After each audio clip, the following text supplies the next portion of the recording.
একজন লোক করছে কি, গ্রাম দিয়ে যাচ্ছে, গ্রাম দিয়ে রাস্তায় যাচ্ছে, গ্রাম দিয়ে যেতে যেতে দেখে, এই যে লাস্ট বেঞ্চ, গ্রাম দিয়ে যেতে যেতে দেখে যে এই গ্রামের লোকজন খুব খারাপ। কি কারণে খারাপ?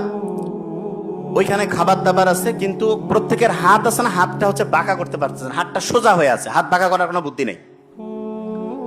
একজন আরেকজনের সাথে মারামারি ঝগড়াঝাটি করতেছে, খাবার দাবার আছে কিন্তু কেউ খাইতে পারতেছে না। কেন? কারণ হাত তো বাঁকা করতে পারে না, খাবে কেমনে? তখন ওই লোক কছে এই গ্রামে থাকবো না, অন্য গ্রামে যাব। উনি সামনে যাইতে যাইতে যাইতে যাইতে 5-7 কিলোমিটার দূরে আরেকটা গ্রাম পাইছি। সেইখানে গিয়েও দেখে একই কন্ডিশন, প্রত্যেকেরই হাত বাঁকা করার ক্যাপাসিটি নাই, প্রত্যেকেরই হাত সোজা। তো উনি বলতেছে, কিরে আপনাদের হাত যে বাঁকা হয় না, আপনারা এখানে আসেন এত হাসি খুশি, সবাই একদম বন্ধুত্বপূর্ণ পরিবেশে আছেন, কারণটা কি? আপনারা খাচ্ছেন দাচ্ছেন কিভাবে? বলছে খুব সহজ। কিভাবে? বলছে আমরা পাশাপাশি 4-5 জন বসি, একজন বন্ধু আরেকজন বন্ধুকে খাওয়াই দিচ্ছি, ফ্যামিলির একজন আরেকজনকে খাওয়াই দিচ্ছি, ঠিক আছে? তো প্রত্যেকের হাত যদি লক থাকে, আমরা যদি 4-5 জন গোল করে বসি, একজন যদি আরেকজনের মুখের মধ্যে খাবারটা সামনে আগায় দেয়, আরেকজন যদি দেয়, তাহলে প্রত্যেকে খাইতে পারবো না? পারবো কিনা? তার মানে আমরা সবাই মিলে যদি একজন আরেকজনকে হেল্প করার মেন্টালিটি রাখি, আলটিমেটলি কি একজন বাঁচবো না সবাই মিলে বাঁচবো?